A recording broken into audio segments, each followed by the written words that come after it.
तिरसाकर मधुर के जाना था। एक लैनिया मजाक में नहीं लिखले, एक लैनिया बिरहा में साबित कर देवे। सुन लो, ई नहीं कि भंग हो जाई हो, मोह भंग हो जाई। सुन ले बजा मन से बिरहवा तो हीरोइनिया या नचनिया भाई, वही में नागा आइल हसन, वही में नागा ही आइल हसन। सूढ़ लटका लटका।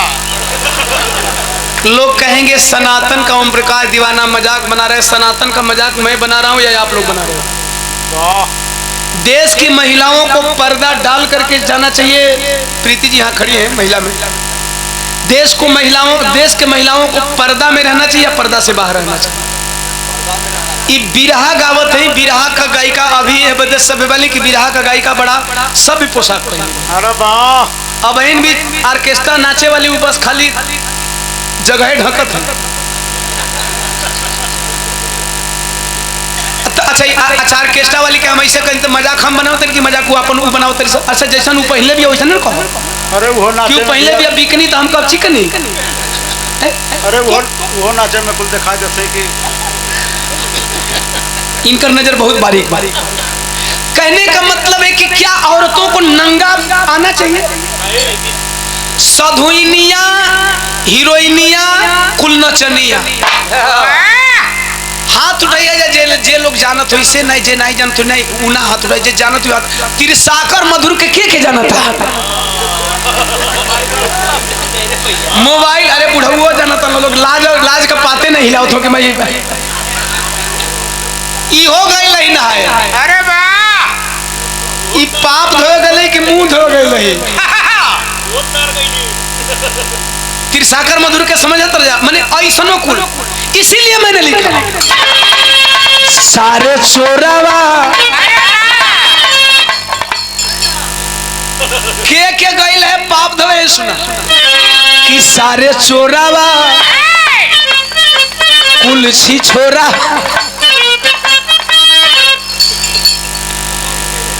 वैसे कोनो कोनो नहा के डुबकी मारो सन तो निकलो सन त्रिवेणी पर मेहरारून का गोल में। ऐसे लोगों को गांव में हम लोग छिछोरा ही कहते हैं ना। तो ये छिछोरावा का नसरा छक्कर सारे नहाइले जा तो बुड़की मार के कला मेहरारू जाना ते वजह का निकलने की जरूरत पड़े। इंस्टावा पे देखत राजर वायरल होता ना, वो कहाँ निकला था एकदम ओकर मुड़ी निकला था त्रिवेणी के संगम पर।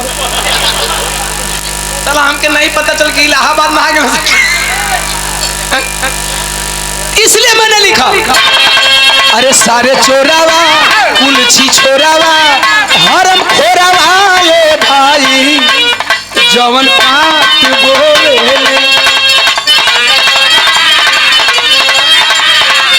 और क्या गइल बा? अरे बाहुबली माफिया मंत्री विधायक, अरे बाहुबली माफिया गजरी भगरी, अरे डाकू लुटेरा बेईमान। एक लैनिया मजाक में नहीं लिखले, एक लैनिया बिरहा में साबित कर देवे। सुन लो, ये नहीं कि मजाक हम ना करते, हर एक जितना हम कहले बनी उतना टोटल साबित करो। अगर साबित न करो तो हमार बिरहा गलत चले।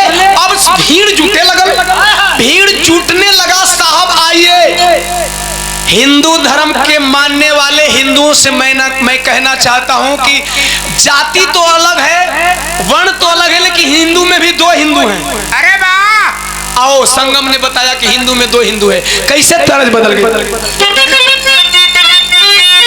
क्या रुला रहे? ऊपर कर देना, काहे की रुला?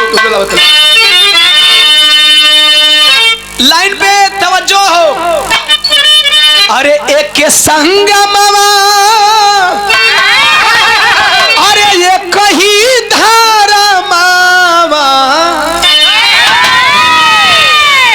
भंग हो जाई हो, मोह भंग हो जाई। सुन ले बजा मन से भी रहवा तो कि ये कही संगमवा, अरे ये कही धारा मावा। लई मिया लगा लगा बा, लई मिया लगा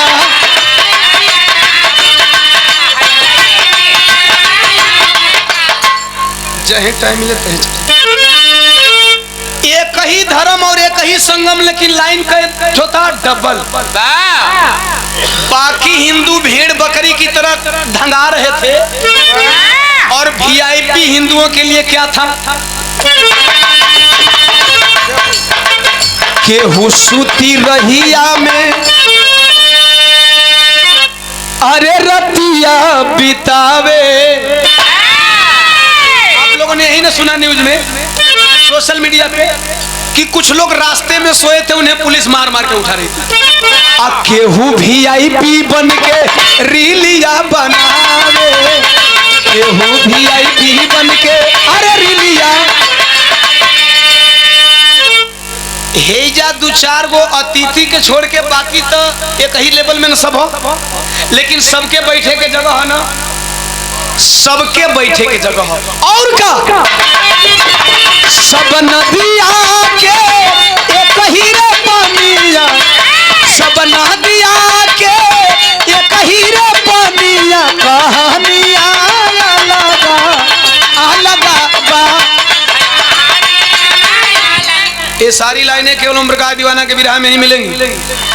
उहे गीत बा अरे हाई ड्राइवर डलवाला कलर बिना कुंभ नहैले तर जाई। कहो कंडवा से पहले न गा दिल रही, हम भविष्यवाणी करत नहीं कि बिना कुंभ नहैले भी तर सके लो। अरे बाबा ऐसे कि जे कुंभ नहाए गेलू मरल, लेकिन जे नहीं नहाए गेलू सही सलामत बा। लेकिन वहां काहे घटना भई? 29 जनवरी के 1:30 बजे रतिया, 1:30 बजे जब भीड़ खमाखम भइल प्रयागराज में, तो चर्चा कोनी बात कह। अरे मौनी अमावस्या के होले खाली बतिया। अब चर्चा होत मौनी अमावस्या जहां एक बूंदवा गिरल बा वही न होई हस। अरे बौरा लोग गंगा जी कितना बढ़िया बहान गइल हुई के भइले वही जे रखला मर्दवा कहीं का। तो अरे पनिया न मिले पावे शक्कर में,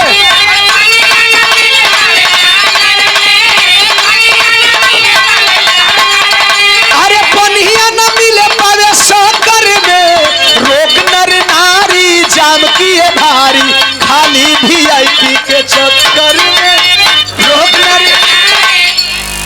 भीड़ क्यों बढ़ी थी? आम पब्लिक को रोका गया था, वीआईपी को शाही स्नान कराया जा रहा था।